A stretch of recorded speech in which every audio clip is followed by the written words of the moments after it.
नमस्कार मित्रांनो, चला अभ्यास करूया या सदरात आपल्या सर्वांचे सहर्ष स्वागत। मी महेश नथू ठोसर, उपशिक्षक, श्री संत ज्ञानेश्वर शिक्षण मंडळ भुसावळ, संचालित महाराणा प्रताप विद्यालय भुसावळ। इयत्ता 7वी, विषय मराठी, कविता 7वी, माझी मराठी। या कवितेच्या कवयित्री आहेत मृणालिनी कानेटकर जोशी। त्यांचा जन्म 1969 सालचा आहे। प्रथमतः आपण कवयित्रींचा परिचय करून घेऊया। आकाशवाणी व दूरदर्शनवरील विविध कार्यक्रमांचे लेखन जोशी यांनी केलेलं आहे। सीमंतिनी हा कविता संग्रह त्यांचा प्रसिद्ध आहे। मातृभाषेविषयी आपल्या मनात आपुलकी असते, आपल्या आईविषयी सर्वांना प्रेम असते, तसे प्रेम मराठी भाषेविषयी सर्वांना वाटते। आपल्या मराठी भाषेतील शब्दांचे महत्त्व, बोलीचे महत्त्व, मराठी भाषेची थोरवी प्रस्तुत कवितेतून कवयित्रींनी आपल्याला सांगितलेली आहे। मित्रांनो, प्रथमतः मी कविता तुम्हाला वाचून दाखवणार आहे आणि त्यानंतर कवितेचा अर्थ तुम्हाला सांगणार आहे। बघा, ऐका, वाचा, म्हणा।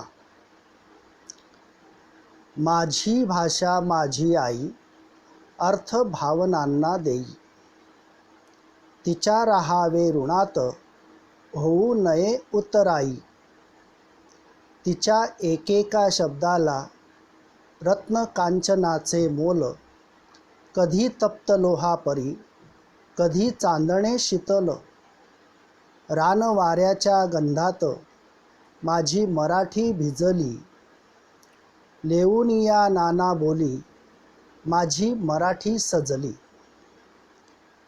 भाषा माझ्या भाषेचे अमृत, प्राशेल तो भाग्यवंत, तिचा नाही दुजा भाव, असो कोणताही पंथ।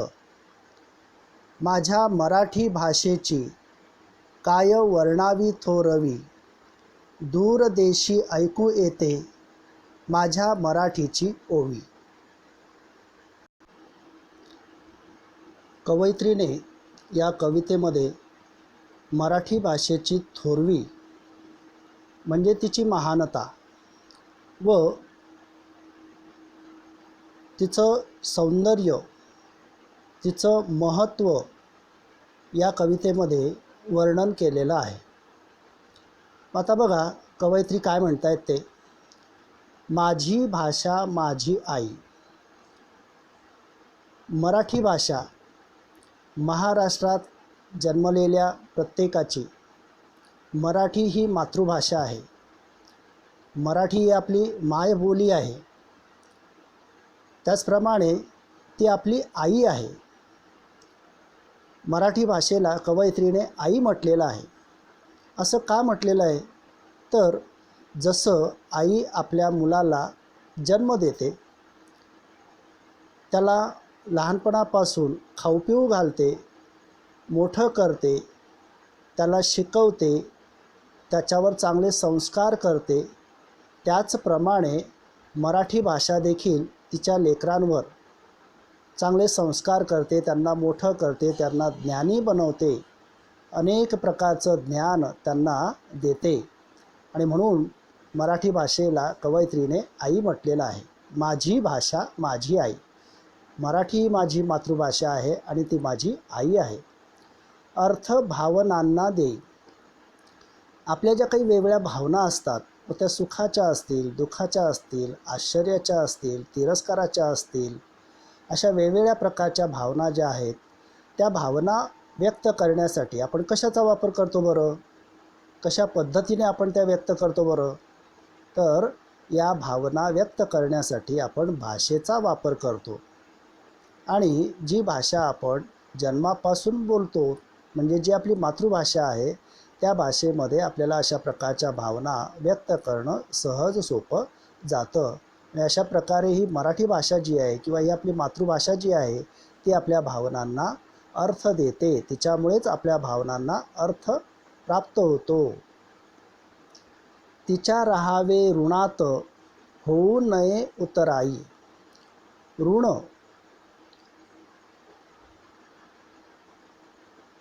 ऋण म्हणजे कर्ज.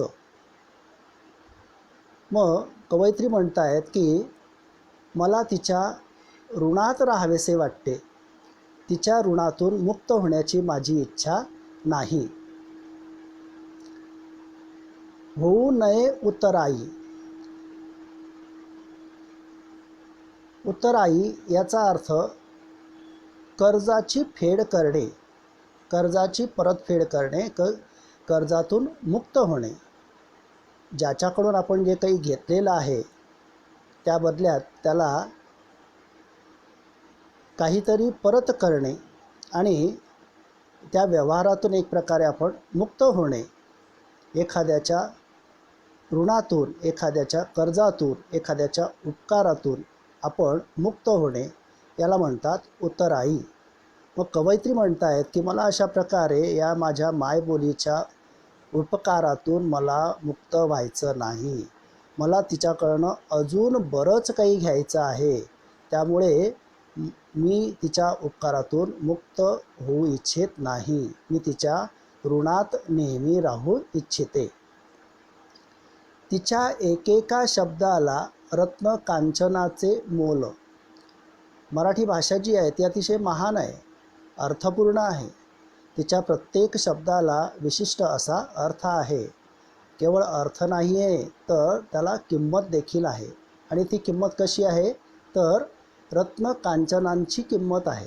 रत्न कांचन म्हणजे हिरे मोती अशा प्रकारचे जे रत्न असतात, मौल्य त्यांची किंमत अमूल्य असते, मौल्यवान अशा त्या वस्तू असतात. सोनं चांदी ह्या देखील हे पदार्थ देखील अतिशय मौल्यवान असतात, त्यांना खूप मोठी किंमत असते बाजारामध्ये. तेव्हा माझी आई मराठी भाषा तिच्या प्रत्येक शब्दाला अशा प्रकारे रत्न कांचनांचं मोल आहे. तिचे शब्द अमूल्य आहेत, तिच्या शब्दांची किंमत करता येत नाही. मग तिचे जे शब्द आहेत ते कसे आहेत तर कधी तप्त लोहापरी, तर कधी चांदणे शीतल. कधी कधी तापलेल्या लोहाप्रमाणे, गरम अशा लोखंडाप्रमाणे ती असते, तिच्या शब्दांचा अर्थ असतो. तर कधी कधी तिच्या शब्दांमुळे आपल्याला शीतल असं चांदण्यांप्रमाणे आपल्याला सुख मिळतं, आनंद मिळतो. रान वाऱ्याच्या गंधात माझी मराठी भिजली. अशा प्रकारे महाराष्ट्राच्या कड्या कपारातून माझी मराठी भाषा पसरलेली आहे, सगळीकडे तिचा वास आहे आणि त्या ठिकाणी ती वापरली जाते. डोंगराळ भागामध्ये, कड्या कपारीमध्ये मराठी भाषा लोक बोलतात. अशा प्रकारे रान वाऱ्याचा सुगंध या माझ्या मराठी भाषेला आहे, तिच्या प्रत्येक शब्दाला अशा प्रकारचा सुगंध आहे. अशा प्रकारे माझी भाषा जी आहे, माझी मातृभाषा मराठी भाषा जी आहे ती रान वाऱ्याच्या गंधामध्ये भिजली आहे. लेऊनिया नाना बोली माझी मराठी सजली.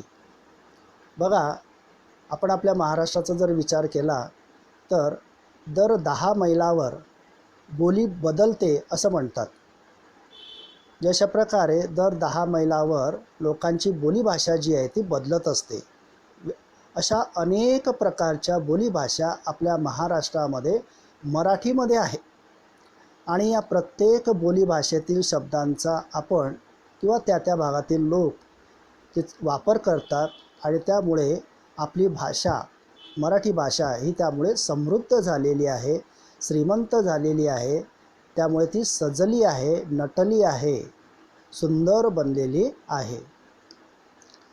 माझ्या भाषेचे अमृत प्राशेल तो भाग्यवंत.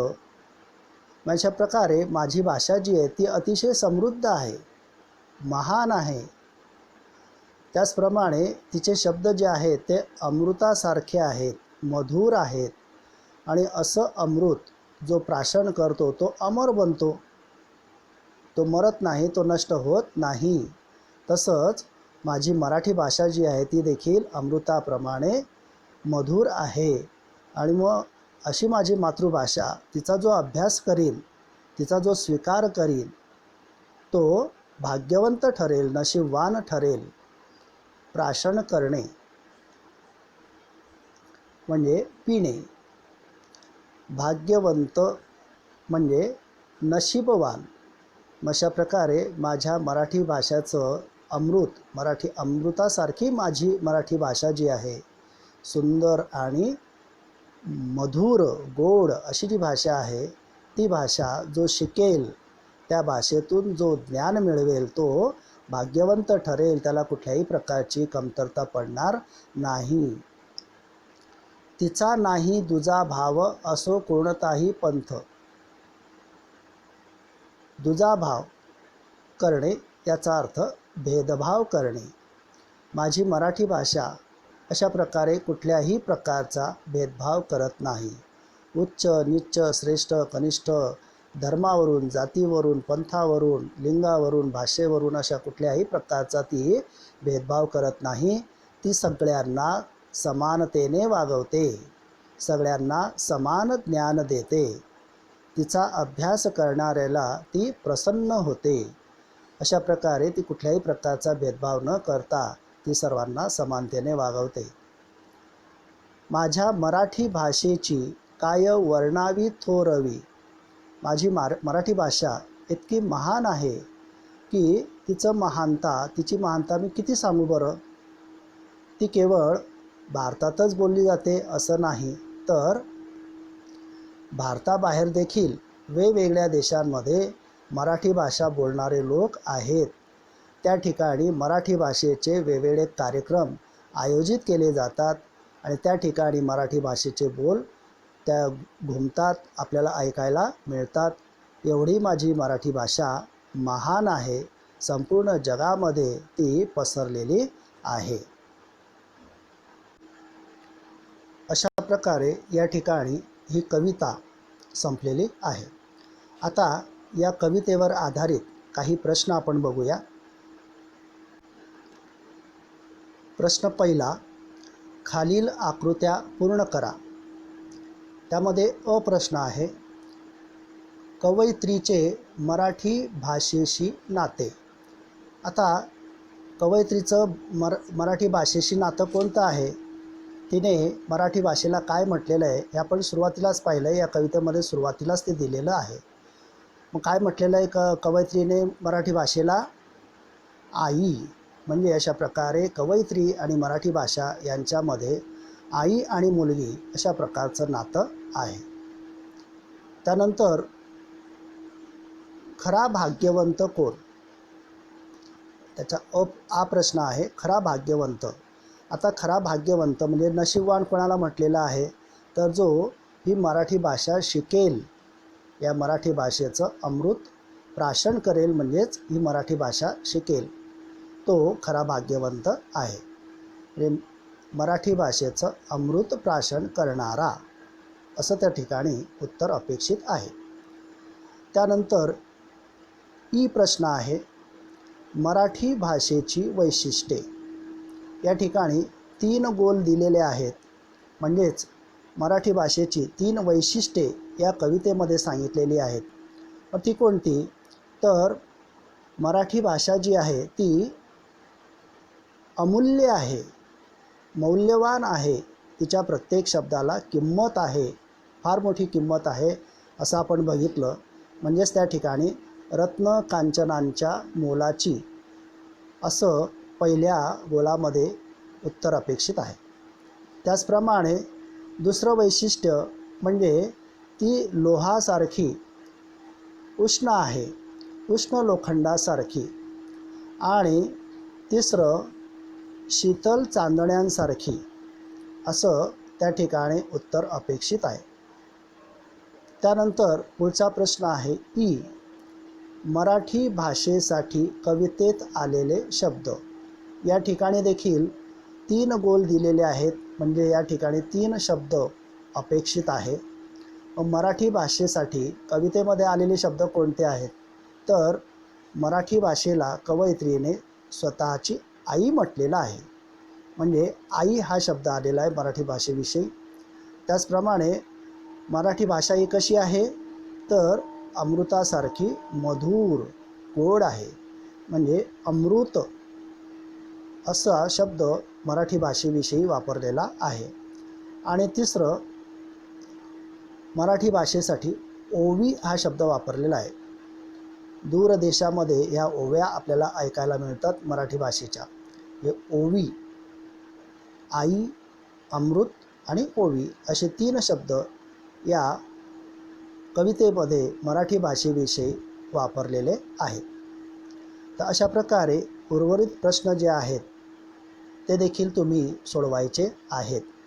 या सर्व प्रश्नांची उत्तरं तुम्ही तुमच्या वहीमध्ये लिहायची आहेत. शेवटी बघा दिलेला आहे यमक जुळणारे शब्द. कवितेतील यमक जुळणारे शब्द लिहा. त्यातला पहिला शब्द आहे आई. मग आई या शब्दासाठी यमक जुळणारा शब्द कोणता आलेला आहे? तर देई, देण्याची क्रिया देई हा शब्द आलेला आहे. त्याचप्रमाणे उत्तर आई हा देखील यमक जुळणारा शब्द त्या ठिकाणी आलेला आहे. दुसरा शब्द आहे भिजली. भिजली या शब्दाला यमक जुळणारा शब्द कवितेमध्ये कोणता आलेला आहे बरं? शोधून पहा. त्या ठिकाणी आपल्याला असं लक्षात येतं की सजली हा शब्द त्या ठिकाणी यमक जुळणारा शब्द आलेला आहे. त्यानंतर तिसरा शब्द आहे थोरवी.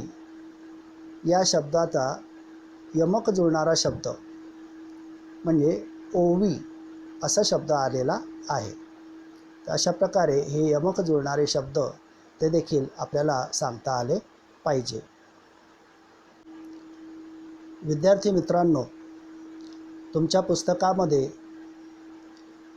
या कवितेतील पान नंबर 32 वर कल्पक होऊया या भागामध्ये आपल्याला भेट कार्ड तयार करायला सांगितलेलं आहे. त्याचप्रमाणे या भेट कार्डावर योग्य तो संदेश, योग्य त्या प्रसंगासाठी योग्य तो संदेश आपल्याला लिहायचा आहे. मग अशा प्रकारे भेट कार्ड तयार करणं हे तुम्ही 5व्या इयत्तेमध्ये हिंदी या विषयामध्ये शिकलेला आहात. अशा प्रकारे आपल्या घरामध्ये उपलब्ध असलेल्या टाकाऊ पदार्थांपासून निरुपयोगी पदार्थांचा वापर करून आपण भेट कार्ड तयार करायचा आहे आणि त्यावर योग्य असा संदेश योग्य त्या व्यक्तीसाठी लिहायचा आहे. आपण वाढदिवसाच्या निमित्तानं, त्याचप्रमाणे सण उत्सवाच्या निमित्ताने, त्याचप्रमाणे